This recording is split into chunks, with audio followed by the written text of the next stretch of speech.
Hey first grade, welcome to Workout Wednesday! And don't worry, Aaliyah, you can still wear a bow and look awesome while you work out.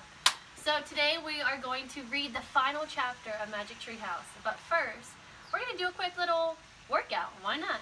So start with me if you want. You can roll your head a few times. Just get loose. You can switch it up. Give your body some shakes. And then my favorite, run in place. So just do a little bit of run in place. You can count to 10 while you're doing it. I'll run in place. Alright, ready for some cross crawls? You're going to take your elbow and go to the opposite knee. So we're going to count it out 10. 1, 2, 3, 4, 5, 6, 7, 8, 9, 10. That's a really good way to get your movement going and get your balance going too. Next one we're going to do some jumping jacks. So count with me, 10. 1, 2, 3, 4, 5, 6, 7, 8, 9, 10. Alright, and then the final thing we're going to do is another run in place and then one more thing. Ready? Run in place.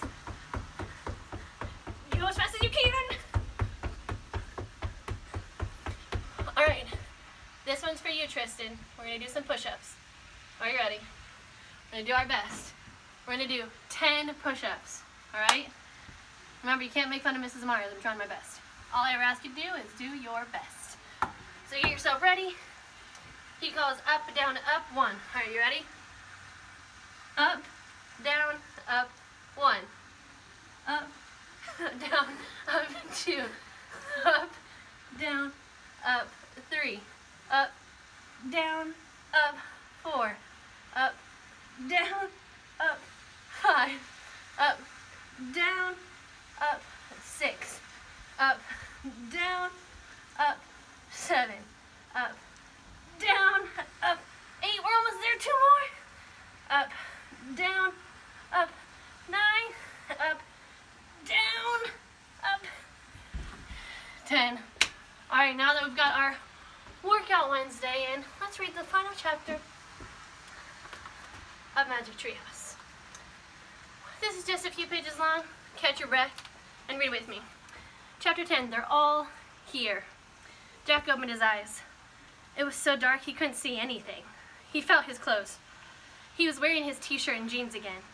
The leather bag had turned back into his backpack. "Hello," said Morgan Le Fay. Her voice came from the corner of the treehouse. "Hi," said Annie. "Did you have a good journey?" asked Morgan. "Journey?"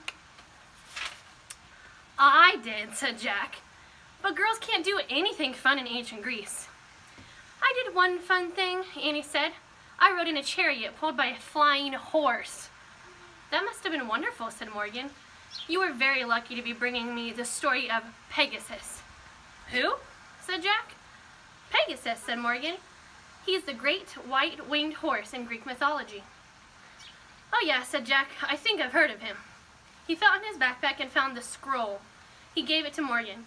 He could still barely see her in the dark. "It was written by Anonymous," said Annie. "I know," said Morgan. "Many talented women used that name in the past. Her story will be a great addition to my Camelot library." "Plato helped us find it," said Jack. "Ah, my good friend Plato," said Morgan. "He was one of the greatest thinkers who ever lived. And Pegasus was the greatest horse," said Annie. She sighed.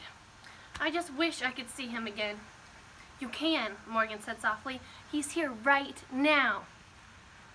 "Pegasus?" cried Annie. "Oh boy." Annie turned on the flashlight and used it to find her way down the rope ladder. Jack grabbed his backpack and followed her. When they were both standing on the ground, Annie shined her flashlight at the dark trees. "Pegasus?"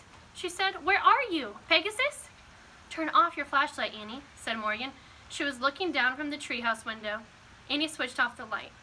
"In the night, you can see all the story characters that saved you on your last 4 missions," said Morgan. "They are all here. Hercules and the Silk Weaver, Sarf, the Serpent Monster, and Pegasus." Jack pushed his glasses into place and studied the dark woods. "Where are they, Morgan?" cried Annie. "Where's Pegasus?" "Look hard," said Morgan. Use your imagination. "I can't see him," said Annie. "Yes, you can. The old stories are always with us. We are never alone." "Has Morgan gone crazy?" wondered Jack. "Look up," said Morgan. Your friends are in the night sky. They are stars. Stars, whispered Jack. He stared at the shimmering field of tiny stars overhead. Hercules is a constellation, said Morgan. The Romans imagined him kneeling in the sky, holding a club over his head. Morgan waved her finger at the sky. For a moment, Jack saw a living, breathing Hercules outlined by stars. And there's the silk weaver with her beloved cowherd, said Morgan. The ancient Chinese believed that there were 2 stars on either side of the Milky Way. Morgan waved her hand again. The lovely silk weaver was outlined in the heavens. And long ago, the Irish believed the Milky Way itself was the serpent monster Sarf, said Morgan. Morgan waved her hand. A giant serpent glittered through the sky. And the ancient Greeks named one of their constellations Pegasus, said Morgan. She waved her hand again, and the white horse's head, wings, and galloping legs glowed in the sky. So that's the constellation of Pegasus. I see him, said Annie. Then she whispered, I love you, Pegasus. Jack thought he saw the stars move, as if Pegasus were rearing back in the sky. After a breathless moment of silence, Morgan lowered her arm. The night sky became a field of tiny glittering stars again. You have done amazing work as Master Librarian, said Morgan. I would trust you with any important mission. Does that mean we're going on more trips, asked Jack. Indeed it does, said Morgan. Many more. Oh, Jack smiled with relief. When's our next mission, asked Annie. As soon as I need your help, I will send for you, said Morgan. Go home now and rest. Goodbye, said Annie. Goodbye, said Jack. Farewell, said Morgan. There was a sudden rushing of wind, then a blur of blinding light, and Morgan Le Fay in the treehouse vanished. The night was still. Home? Asked Annie. Sure, said Jack. As they walked between the trees, the Frog Creek woods were pitch black. Jack couldn't see a thing, but he didn't ask Annie to turn on the flashlight. For once, he wasn't worried about finding his way home. He felt as if someone or something was leading him through the woods. Morgan's words came back to him. The old stories are always with us. We are never alone. Jack looked up at the stars again. They were beginning to fade in the growing light of dawn, but he thought he could hear the beating of giant wings somewhere high above. And that's the end of Hour of the Olympics. Stay tuned. Tomorrow I will bring you something just as cool as Magic Tree House, but you'll have to find out what it is tomorrow for our Safari Thursday. I wonder what animal I'll be dressing up as. You never know. I encourage you tonight to go out and look up at the stars, see if you can create any constellations or find any constellations, connections of the dots of the stars in the sky. And remember, just like the Magic Tree House always brings their books to life, you can bring your books to life too. Keep reading. I love you. I will talk to you soon. Bye.